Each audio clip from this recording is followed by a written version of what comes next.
You might drink matcha or green tea every day without thinking much about its history. But once you know about the story behind it, every cup can be much more meaningful. In this video, I will walk you through the story of tea from legendary origin to the tea culture and when Japanese people enjoy tea today.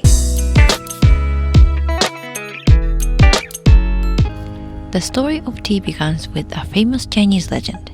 It tells of Shinno, an ancient ruler who researched nature for beneficial plants and roots. His discoveries eventually became the foundation of what we now know as traditional Chinese medicine. As he experimented with different plants, he was often poisoned. According to the legend, whenever this happened, he used tea leaves to detoxify himself. One of the famous versions of the story even says he was poisoned 72 times in a single day and survived each time thanks to tea.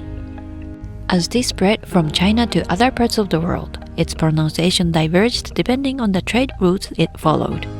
The Mandarin pronunciation of tea, cha, spread mainly through overlord routes, so many languages along these paths adopted a similar sound. Meanwhile, the Min Chinese pronunciation te from China's southern eastern coastal regions spread through maritime trade and became the root of the word like tea in the West. Although the names evolved differently across cultures, they all came from the same Chinese character and the same tea plant.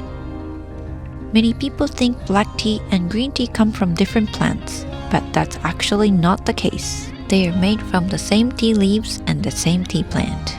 The biggest difference is how they processed, especially how much they are allowed to oxidize during the preparation window.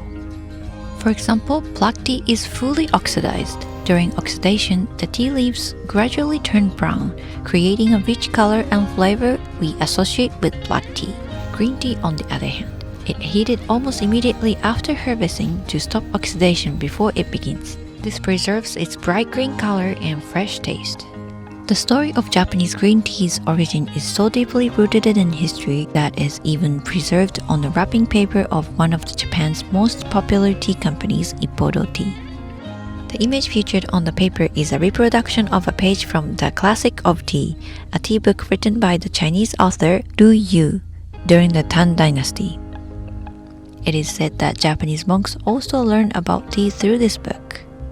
Between the 6th and 8th centuries, many Japanese monks and scholars traveled to China to study. One of them, Eisai, brought tea seeds back to Japan and wrote about tea and its health benefits. The tea he introduced was powdered tea, what we now call matcha. Since people consumed the entire tea leaf, it was originally valued more as medicine than as an everyday drink. At that time, tea was generally darker in color, so matcha's vivid green appearance felt incredibly fresh and special. Matcha first became popular among monks and the imperial court. Monks drank it to help them stay alert during meditation, while the upper class enjoyed it as a symbol of refinement and status. Eventually, samurai also embraced tea culture.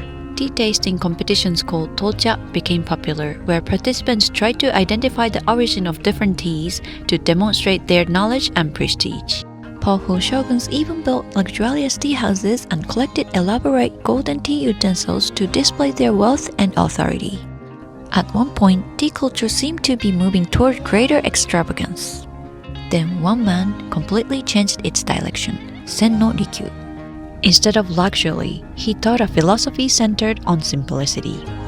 His tea rooms were intentionally small, with only a little sunlight filtering inside. The tea bowls were plain black ceramics, and the room contained only a few carefully arranged flowers. Through tea, he introduced the philosophy of wabi-sabi, finding beauty in simplicity, imperfection, and the passage of time. That philosophy continues to influence Japanese tea culture even today, and even became one of the major contributions to the unique feel of finer Japanese culture in general. Later in history, another important figure changed tea in a different way. Nagatani Soen developed the processing method that became the fundamental of modern Japanese green tea.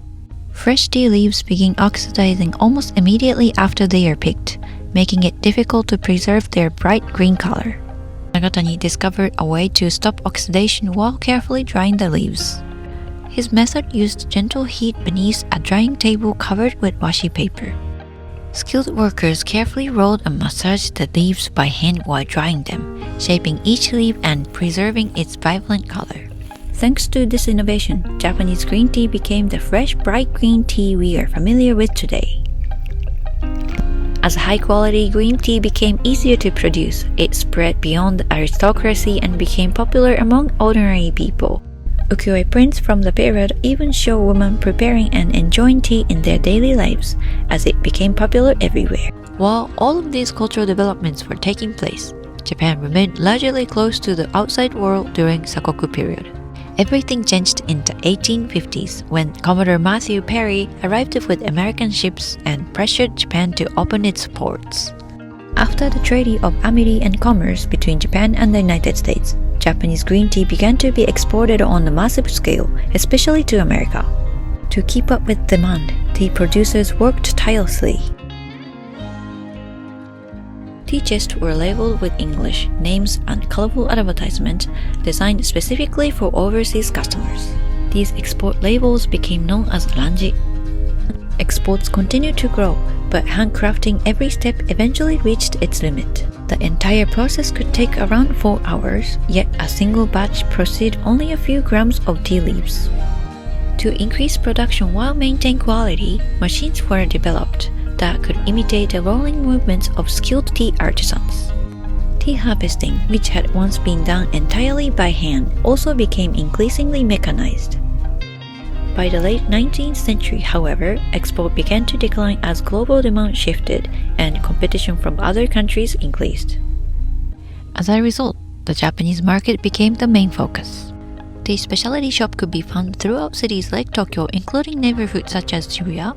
Many even became an integral part of their local communities. Tea was enjoyed with meals, after meals, and whenever family gathers together. Historically, women were often responsible for preparing tea at home. The same custom carried over into workplaces where female office workers commonly served tea to employees and visitors. Preparing loose leaf tea and cleaning up the leaves afterwards could be time-consuming. To make tea preparation more convenient, an electric company developed an automatic brewing machine which later became increasingly common. Then came another major innovation. One of Japan's largest tea companies, Itoen, succeeded in sealing freshly brewed green tea inside cans. Later, they introduced bottled green tea, making it easy for people to enjoy authentic tea anywhere. Today, many companies produce bottled tea in a wide variety of styles, including green tea, oolong tea, black tea, and many other types. These changes helped make bottled tea a part of everyday life. Today, vending machines across Japan almost always offer several kinds of tea. Convenience stores and grocery stores dedicate entire shelves to bottled tea. Around 2002, during the bottled tea boom, a popular character called Ochaken, a name with the combination meaning of tea and dog, also became a cultural phenomenon.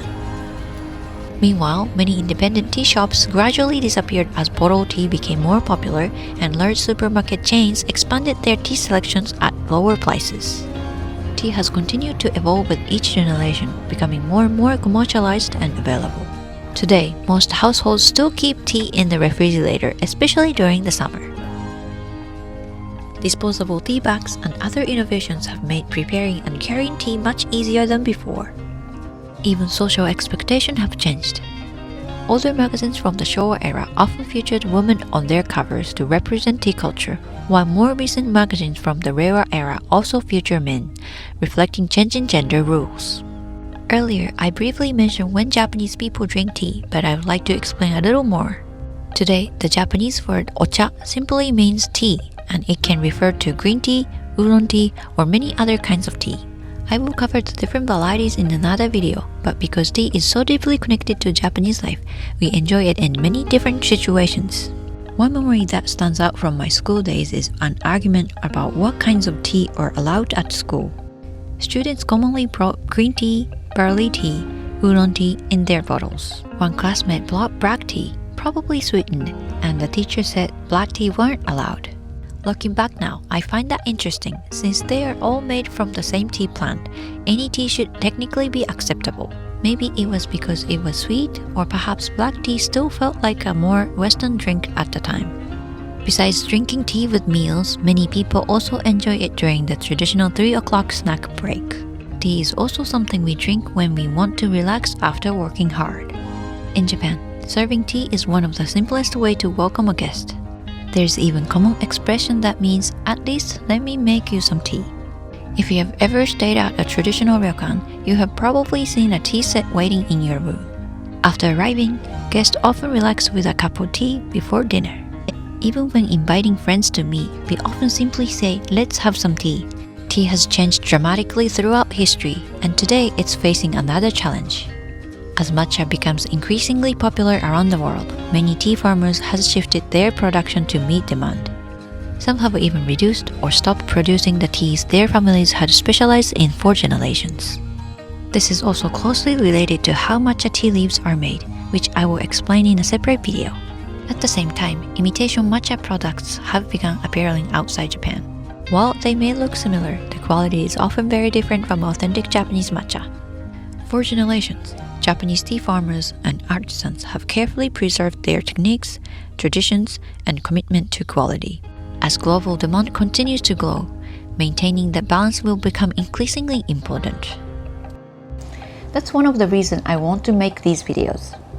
I hope that by learning about the history of tea, you will appreciate every cup even more. I would love to continue sharing what I know and, in my own small way, help support Japanese tea culture.